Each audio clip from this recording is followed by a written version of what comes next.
Shalom Bapak Ibu, senang dapat menyapa Bapak Ibu semua dimanapun Bapak Ibu berada. Saya berdoa agar kita semua dalam perlindungan dan penyertaan daripada Tuhan kita Yesus Kristus. Pada minggu ini kita akan mengadakan dan mengambil perjamuan kudus. Bapak Ibu dapat menyiapkan roti atau biskuit dan teh atau air putih sebagai media untuk kita memperingati, merenungkan kembali kematian Kristus di atas kayu salib. Nah, Bapak Ibu, saya mengencourage Bapak Ibu untuk menyiapkan hati, menyiapkan diri sebaik-baiknya untuk dapat memuji Tuhan dan mendengarkan firman Tuhan yang akan dibawakan oleh Gembala senior kita, Pendeta Insinyur Niko Nyoto Raharjo. Saya berdoa agar hari ini kita semua mendapatkan berkat dari setiap firman yang akan disampaikan. Mari kita sama-sama satukan hati, kita berdoa dan siapkan yang terbaik untuk Tuhan kita. Mari kita tundukkan kepala dan kita berdoa. Bapa, kami bersyukur pada hari ini, bersuka cita kami dapat bersama-sama berkumpul kembali dengan keluarga kami dan kami dapat beribadah. Kami berdoa Tuhan, biarlah saat kami ibadah kami mendapatkan pewahyuan, kami dapat meninggikan Engkau, kami dapat memuji Engkau. Tuhan, hamba-Mu berdoa di saat kami juga merenungkan kembali, mengingat kembali kematian-Mu, kebangkitan-Mu melalui perjamuan kudus pada hari ini. Hamba-Mu berdoa di dalam nama Tuhan Yesus Kristus, biarlah kuasa Tuhan terjadi dalam setiap kehidupan kami. Terima kasih Tuhan, kami siapkan hati kami siapkan pribadi lepas pribadi untuk memuji Engkau, mendengarkan firman-Mu di dalam nama Tuhan Yesus Kristus. Semua yang siap untuk beribadah sama-sama katakan, amin. Selamat beribadah, Tuhan Yesus memberkati Bapak Ibu semua. Shalom Bapak Ibu, begitu besar kasih Tuhan kepada kita. Walaupun kita terpisah oleh jarak, tapi saya percaya Tuhan ada di tengah-tengah kita. Kasih Dia terus melingkupi kita. Amin.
Muliakan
Haleluya, saudara sudah memuji Tuhan dan saya percaya Tuhan kita selalu sangat senang untuk dipuji karena ketika kita memuji Dia, saudara sedang meninggikan Allah yang luar biasa.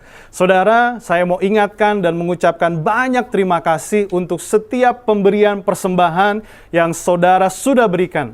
Terima kasih untuk tetap mendukung pelayanan dari GBI House of Joy. Dan saya bersyukur, berterima kasih, dan berdoa Tuhan akan memberkati Bapak Ibu semua. Nah, saya juga mengingatkan pada hari ini, saudara diingatkan kembali untuk terus berinteraksi secara online dengan seluruh keluarga besar GBI House of Joy, baik melalui core yang diadakan setiap minggu, ataupun revival worship, atau core gabungan yang kita desain untuk semua kita belajar bersama-sama. Nah, Bapak Ibu, hari ini mari kita memberi yang terbaik dan kita satukan hati, kita berdoa. Bapak bersyukur, berterima kasih untuk hari ini. Sekali lagi, hamba-Mu berdoa memberkati setiap pekerjaan yang sedang Bapak, Ibu, semua kerjakan, apapun yang mereka kerjakan, semuanya diberkati oleh Tuhan. Pada hari ini Tuhan, hamba-Mu berdoa, kekuatan, perlindungan, kesehatan daripada Tuhan, berlimpah-limpah atas semua jemaat-Mu dan keluarganya. Terima kasih Bapak, kami dapat memberi yang terbaik, kami dapat bersyukur melalui pemberian kami, dan kami tahu, kami sayang Tuhan, kami mengasihi Engkau, inilah yang terbaik yang kami berikan. Terima kasih Bapak di surga, hanya di dalam nama Tuhan Yesus Kristus, haleluya. Amin. Tuhan memberkati saudara dan selamat mendengarkan firman Tuhan. God bless you.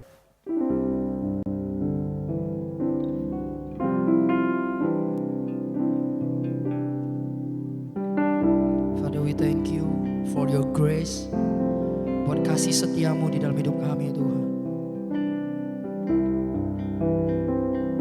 Kau Bapa yang baik. I love you, Lord, for your mercy never fails me. All my days I've been held in your hand. From the moment that I wake up until I lay my head, oh, I will sing of the goodness of God. And all my life you have been faithful. And all my life you have been so, so good. With every breath that I am able, oh, I will sing of the goodness of God.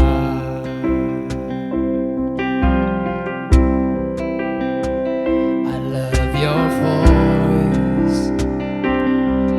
You have led me through the fire and understand.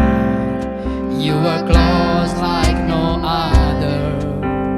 I know you as a father. I know you as a friend.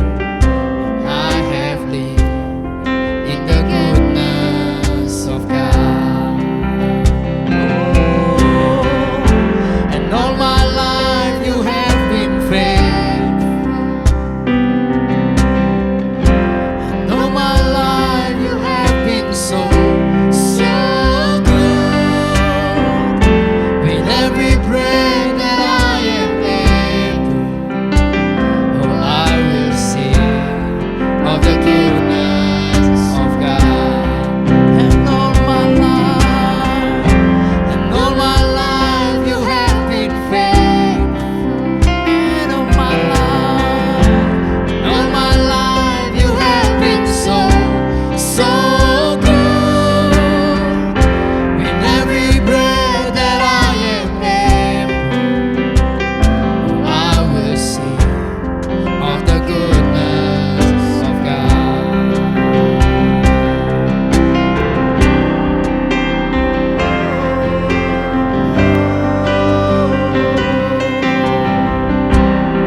All my life you have been faithful. With all my life you have been so good. With every breath that I am able, oh, I'm gonna sing of the goodness of God. Kami mau selalu menyanyikan kebaikan-Mu ya Tuhan di dalam kehidupan kami. Kami mau selalu mengucapkan kebaikan-Mu di dalam hidup kami. Terima kasih Tuhan. Kami mau siapkan hati kami untuk mendengarkan firman-Mu ya Tuhan. Berkati setiap kami ya Tuhan. Berkati biarlah setiap firman yang disampaikan Tuhan itu boleh berakar, bertumbuh dan berbuah di dalam hidup kami. Di dalam nama Yesus kami berdoa. Amin.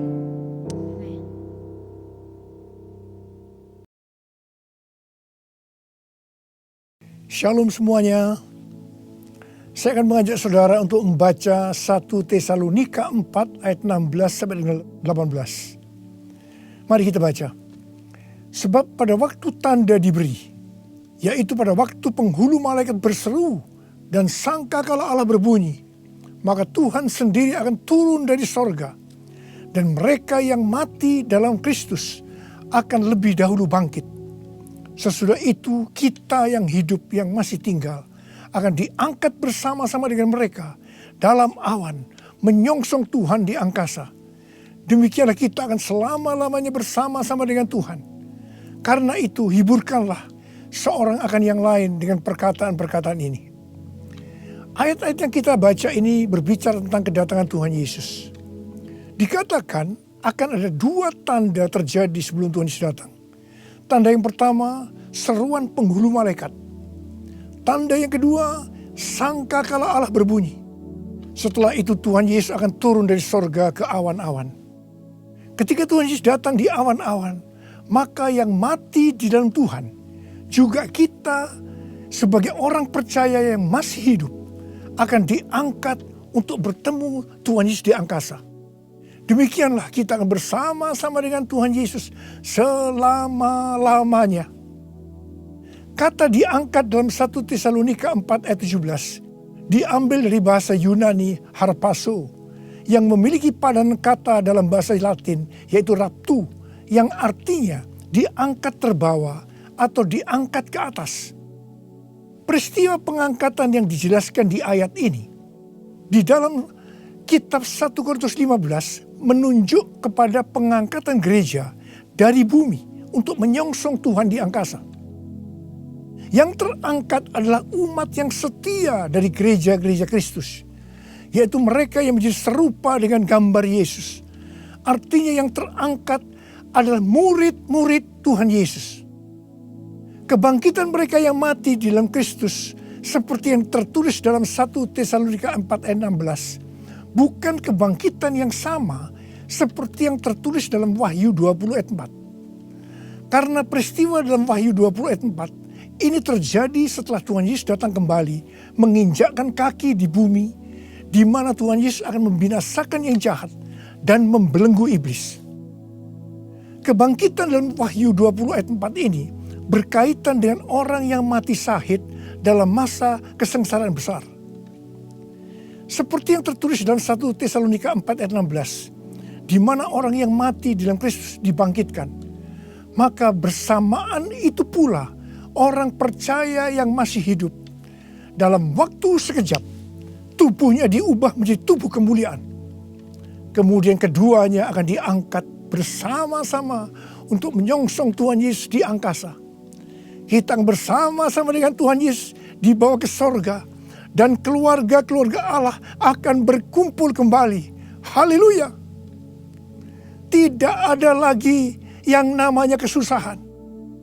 Tidak ada lagi penganiayaan. Tidak ada lagi penindasan. Tidak ada lagi kematian. Pengangkatan atau rapture ini akan membebaskan kita dari murka yang akan datang, yaitu masa kesengsaraan besar. Jadi kita tidak akan mengalami kesengsaraan besar. Haleluya. Terima kasih Tuhan Yesus. Janji Tuhan Yesus untuk datang kembali dan mengangkat gerejanya yang setia merupakan pengharapan bagi kita semua. Ini merupakan penghiburan yang utama bagi orang percaya yang menderita. Karena itu orang-orang percaya dari zaman ke zaman yang mengalami malapetaka, penderitaan akan selalu berkata, Tuhan Yesus akan datang segera. Karena ini merupakan penghiburan utama bagi mereka yang menderita, termasuk dengan adanya pandemi COVID-19 ini. Kalau hari-hari ini banyak yang bertanya-tanya, apakah dengan adanya pandemi COVID-19 kedatangan Tuhan Yesus sudah di ambang pintu? Bagi saya, pengharapan seperti ini jangan dipatahkan dengan bermacam-macam alasan bahwa kedatangan Tuhan Yesus masih lama. Sedangkan bagi mereka yang menderita, pengharapan seperti ini perlu agar memberikan kekuatan dan sukacita dalam menghadapi masalah-masalah yang timbul akibat pandemi COVID-19. Paulus memakai kata kita dalam 1 Tesalonika 4:17 ini karena dia percaya bahwa kedatangan Tuhan bisa terjadi pada waktu Paulus masih hidup. Alkitab menekankan agar kita sebagai orang percaya dengan penuh kerinduan terus menantikan kedatangan Tuhan Yesus. Orang percaya pada masa kini harus senantiasa waspada dan dengan penuh harapan menunggu kedatangan Tuhan untuk mengangkat kita seperti yang dilakukan oleh jemaat mula-mula yang selalu berkata Maranatha sebagai salam dan doa. Kalau dari zaman ke zaman Tuhan mengizinkan terjadinya perang, bencana alam, kelaparan, penyakit sampar, termasuk pandemi COVID-19. Maksudnya adalah supaya mereka lebih sungguh-sungguh untuk merindukan kedatangan Tuhan. Orang-orang yang merindukan kedatangan Tuhan pasti lebih sungguh-sungguh untuk menyelesaikan amanat agung. Menjelang kedatangan Tuhan yang semakin dekat ini, kita diminta untuk selalu mengoreksi diri. Apakah kita sudah termasuk dalam orang-orang yang akan ikut dalam pengangkatan? Sekali lagi saya katakan, bahwa tidak semua orang yang mengaku Kristen ikut dalam pengangkatan.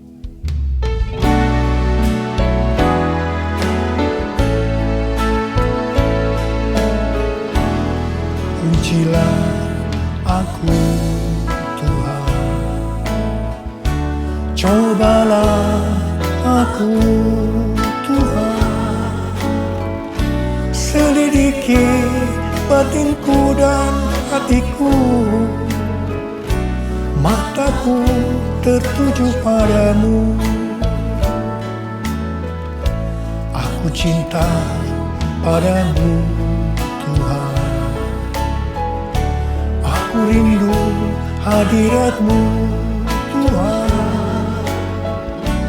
Aku ingin selalu dekat padamu, menikmati kehadiran-Mu. Menyanyi Hosana bagi Rajaku yang duduk di tahta. Aku muliakan dan ku agungkan, Kau layak disembah, Kau layak disembah.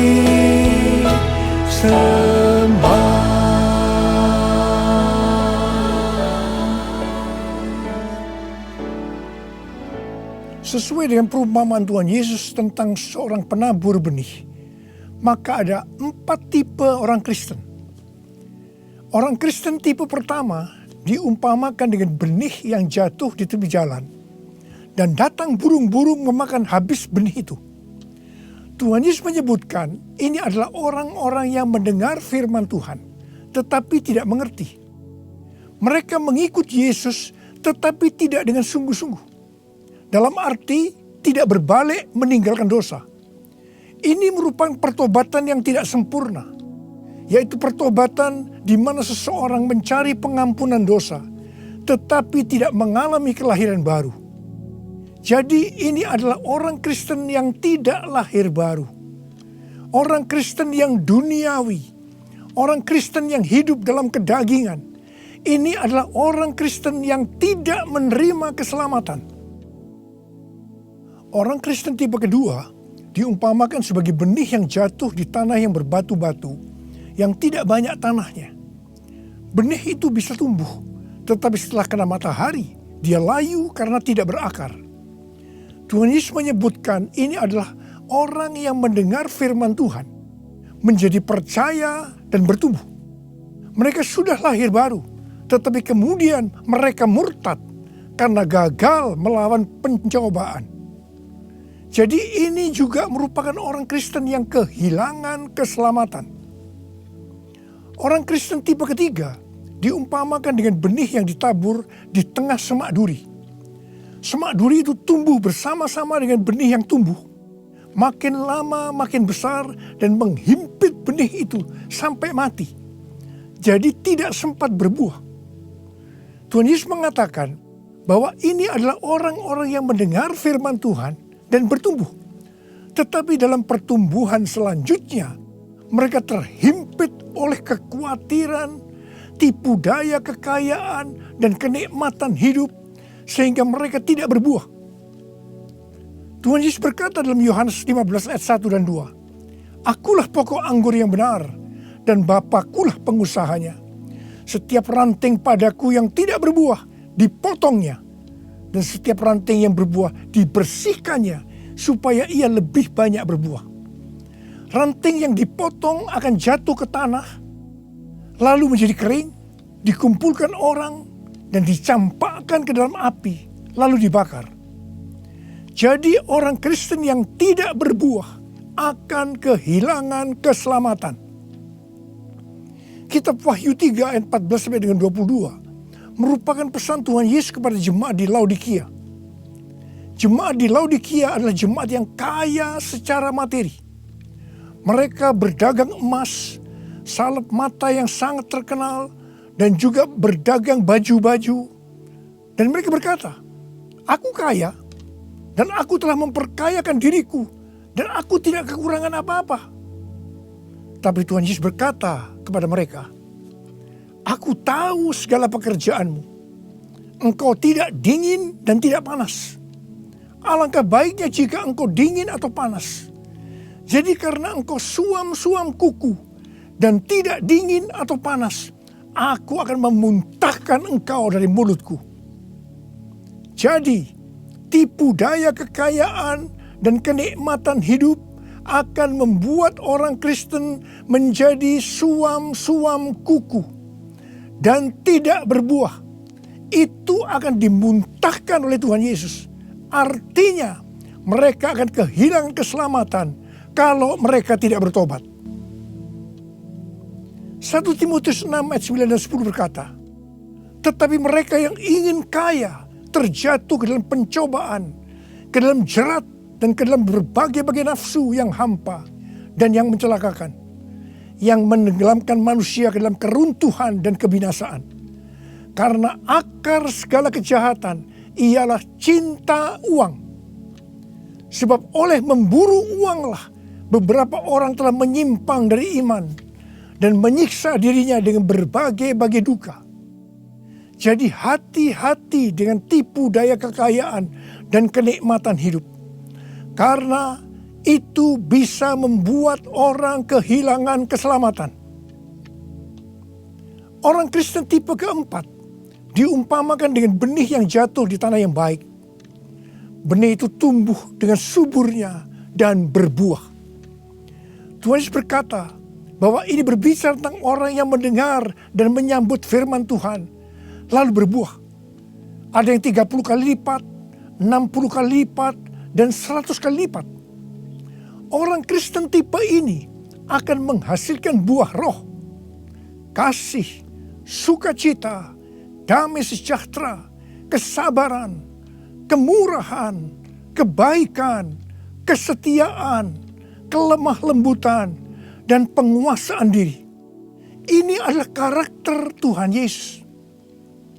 Orang Kristen tipe ini adalah mereka yang menjadi serupa dengan gambar Yesus, yaitu menjadi murid Tuhan Yesus. Saya mau mengajak saudara untuk memeriksa diri kita. Saya termasuk tipe orang Kristen yang mana ya? Apakah orang Kristen tipe yang pertama? Apakah termasuk orang Kristen yang tipe kedua? Apakah termasuk orang Kristen tipe yang ketiga? Atau apakah saya termasuk orang Kristen tipe yang keempat? Saya berdoa agar semua kita termasuk orang Kristen tipe yang keempat. Orang Kristen tipe yang keempat ini yang akan melihat Tuhan Yesus datang di awan-awan. Dan mereka akan ikut dalam pengangkatan.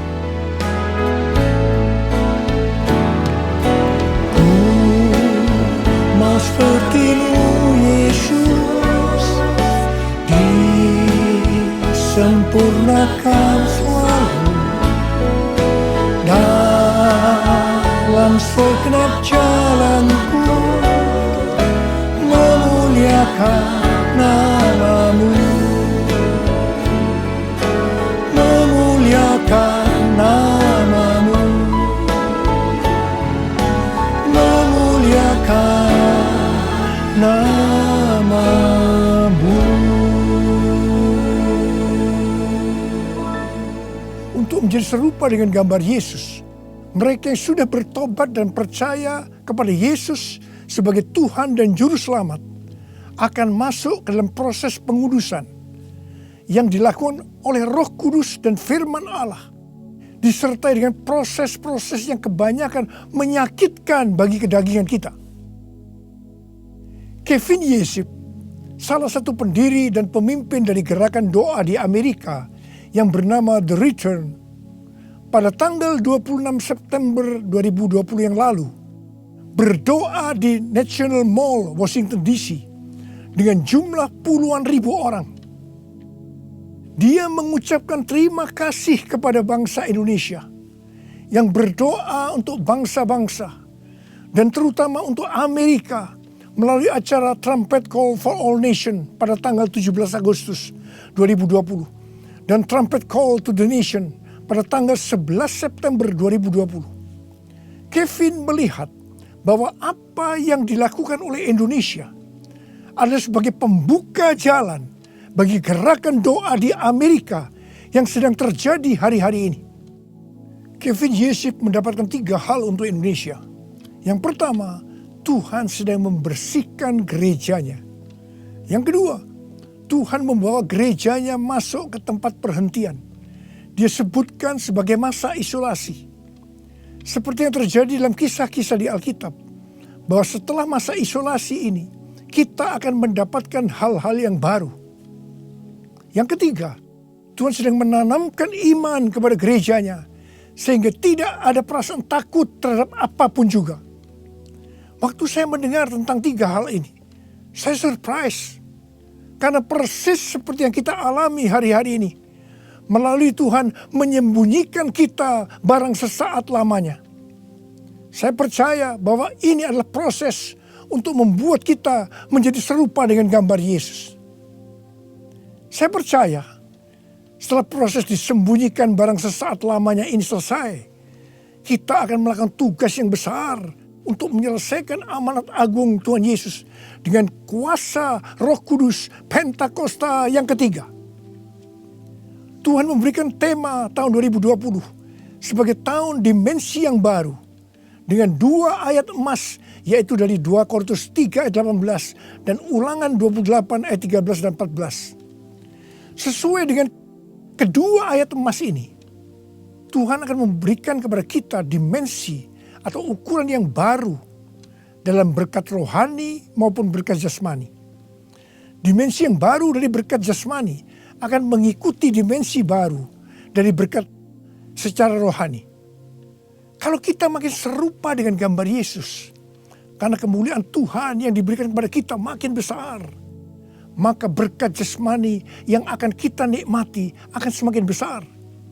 Kita akan menjadi kepala dan bukan ekor. Kita akan tetap naik dan bukan turun, Yang percaya katakan amin. Dengan adanya pandemi COVID-19, dimensi rohani kita akan dibawa semakin naik. Karena kita semakin diubah menjadi serupa dengan gambarnya. Sehingga seperti janji Tuhan Yesus, maka kita akan tetap dipelihara secara jasmani. Seperti dalam kondisi resesi ekonomi yang merupakan dampak dari pandemi COVID-19.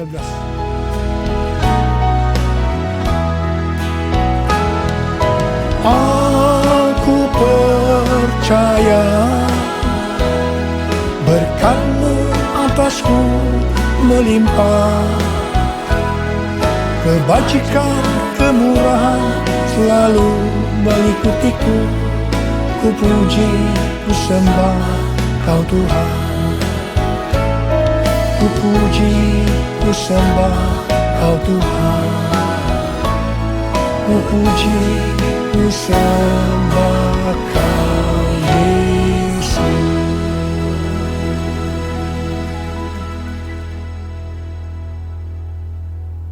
Paulus memberikan arahan dan nasihat kepada kita, orang-orang Kristen yang merupakan tanah yang subur, yaitu orang Kristen yang berbuah.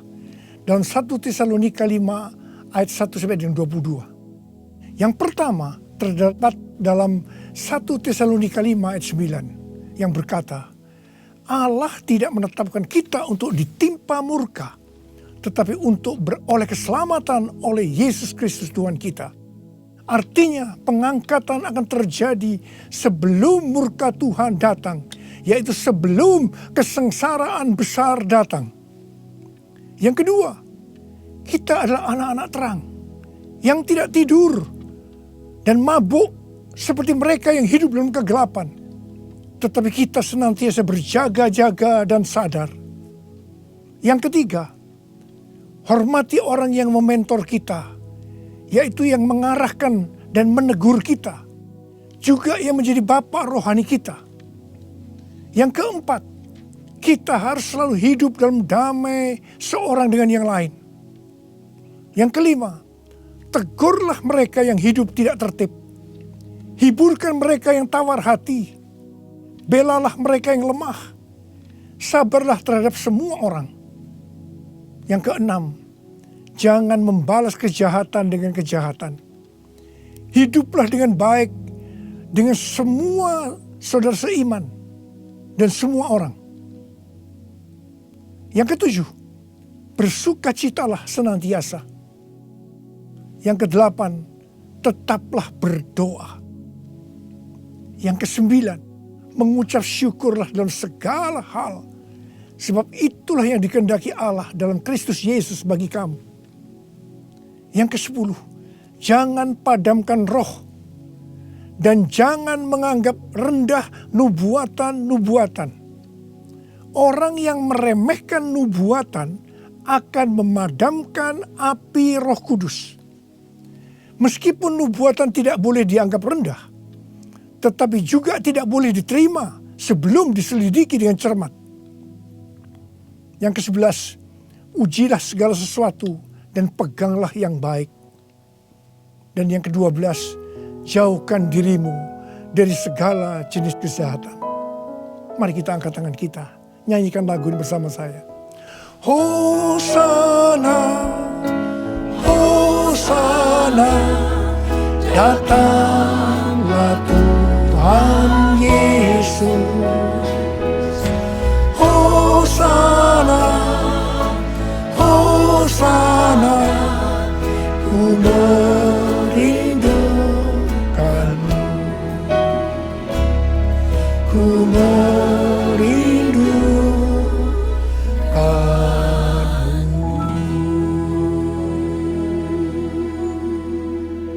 Saya berdoa untuk saudara. Semoga Allah damai sejahtera menguduskan saudara seluruhnya. Dan semoga roh, jiwa, dan tubuh saudara terpelihara sempurna dengan tidak bercacat pada kedatangan Yesus Kristus Tuhan kita. Marilah kita yang percaya bahwa kita adalah tanah yang subur, yaitu kita yang berbuah, berkata bersama-sama, amin. Maranatha, datanglah segera ya Tuhan. Saudara dikasih Tuhan, saya berdoa buat saudara. Mari angkat tangan saudara. Kita katakan bersama-sama, panggil nama Yesus.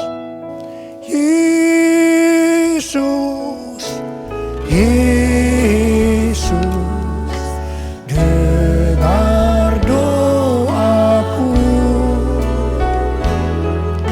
Janganlah Tuhan lalui, berilah berkat-Mu. Sekali lagi. Yesus, Yesus, dengar doaku. Janganlah Tuhan lalui, berilah berkat-Mu.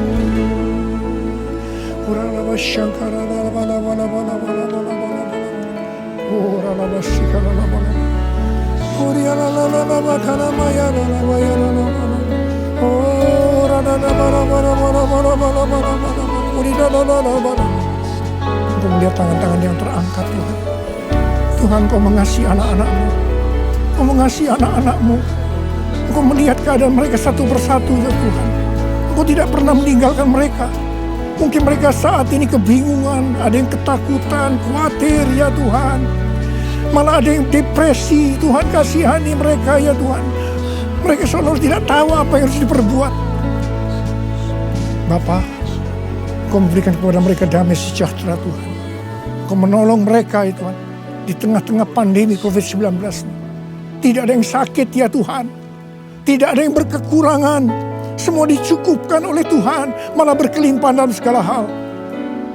Hamba berdoa buat anak-anak-Mu. Biarlah mereka berbuah-buah dengan lebatnya.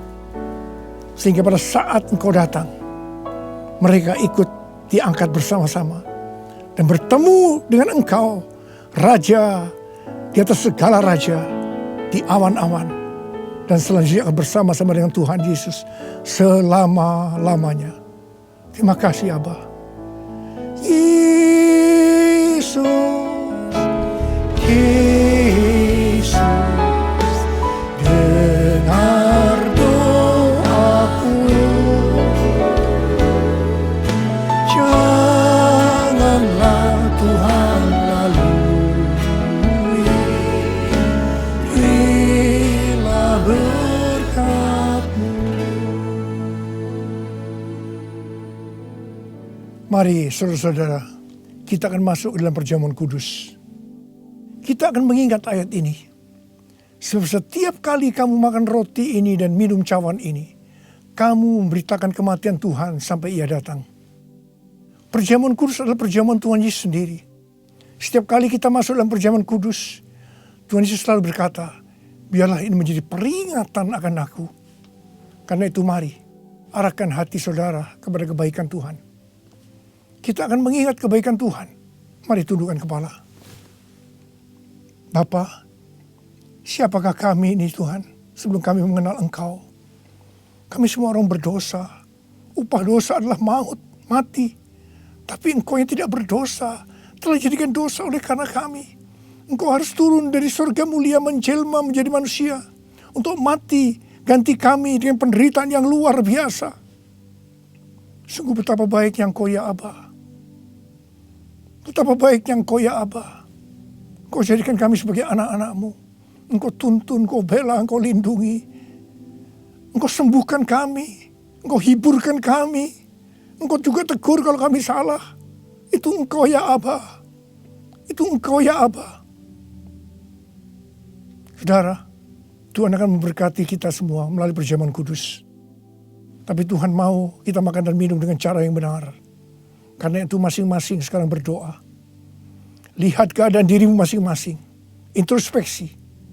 Kalau ada dosa yang Tuhan ingatkan saat ini, langsung minta ampun. Langsung minta ampun supaya engkau diberkati oleh Tuhan. Tuhan, ampuni kami. Kau melihat anak-anak-Mu semua yang saat ini sedang minta ampun kepadamu. Ampuni mereka ya Tuhan. Ampuni kami semua ya Tuhan. Ampuni anak-anak-Mu. Tuhan, terima kasih. Terima kasih ya Tuhan. Layakkan kami masuk dalam perjamuan kudus. Kami akan masuk dalam perjamuan kudus dengan hati yang penuh ucapan syukur. Dalam nama Yesus kami berdoa. Amin. Sekarang saudara, mari kita angkat roti di tangan kanan kita tinggi-tinggi. Sebab apa yang telah kuteruskan kepadamu telah aku terima dari Tuhan. Yaitu bahwa Tuhan Yesus pada malam waktu ia diserahkan mengambil roti. Dan sesudah itu ia mengucap syukur atasnya. Dia memecah-mecahkannya dan berkata, inilah tubuhku yang diserahkan bagi kamu. Perbuatlah ini menjadi peringatan akan aku. Sudah dikasih Tuhan. Bukankah roti yang kita pecah-pecahkan ini adalah persekutuan kita dengan tubuh Kristus? Mari kita makan dalam nama Yesus.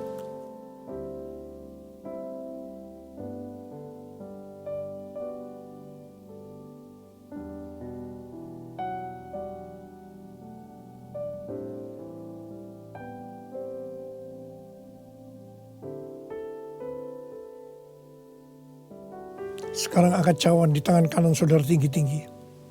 Demikian juga yang mengambil cawan sesudah makan lalu berkata, cawan ini adalah perjanjian baru yang dimeteraikan oleh darahku. Perbuatlah ini setiap kali kamu meminumnya menjadi peringatan akan aku. Sudah dikasih Tuhan. Bukankah cawan pengucapan syukur yang atas kita ucapkan syukur adalah persekutuan kita dengan darah Yesus. Mari kita minum dalam nama Yesus.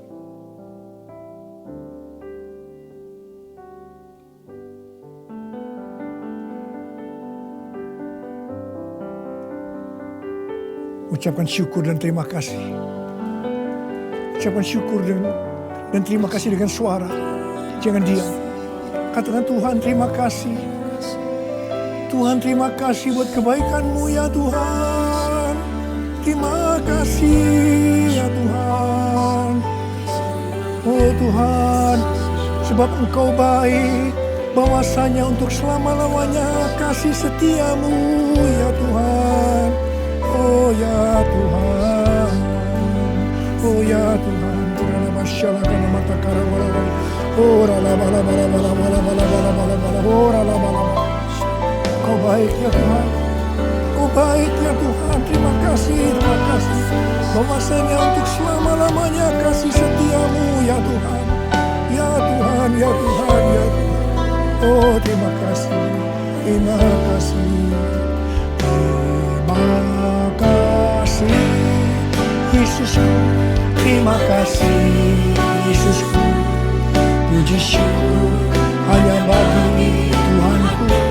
Terima kasih Yesusku, terima kasih Yesusku.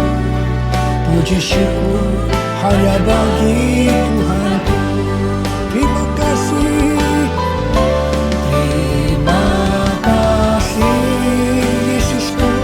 Terima kasih Yesusku, puji syukur hanya bagi Tuhanku.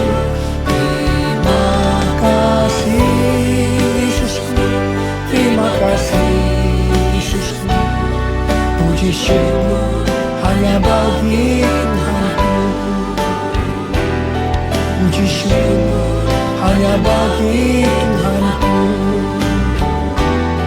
Puji syukur hanya bagi Tuhanku.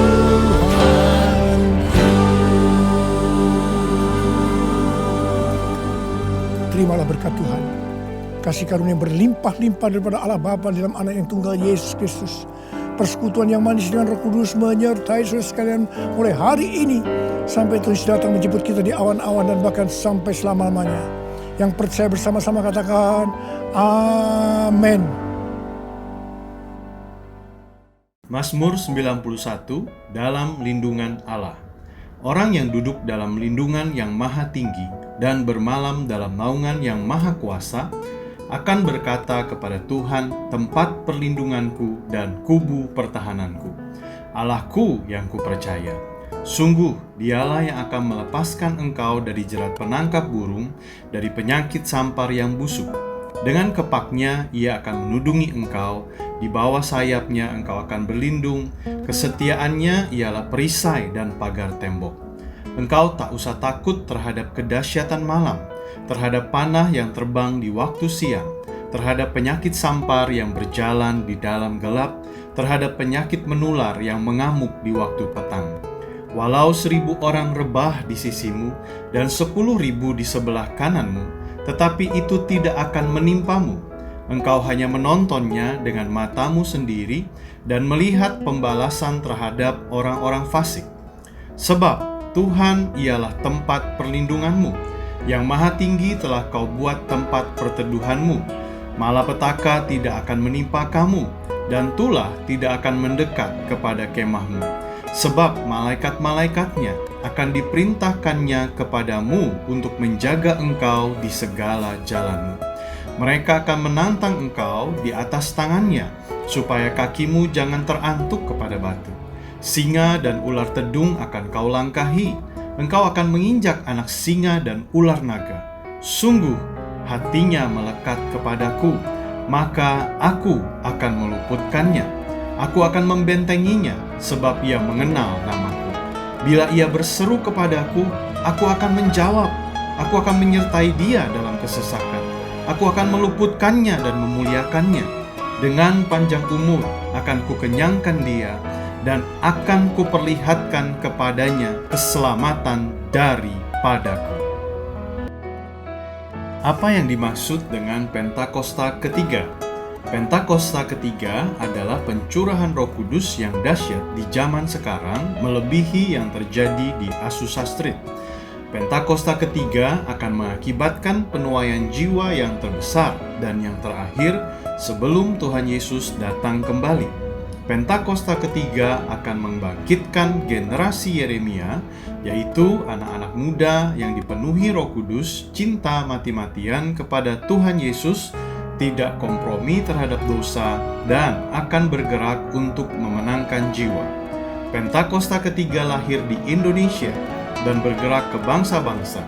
Gerakan ini dari timur ke barat dan akan kembali ke Yerusalem.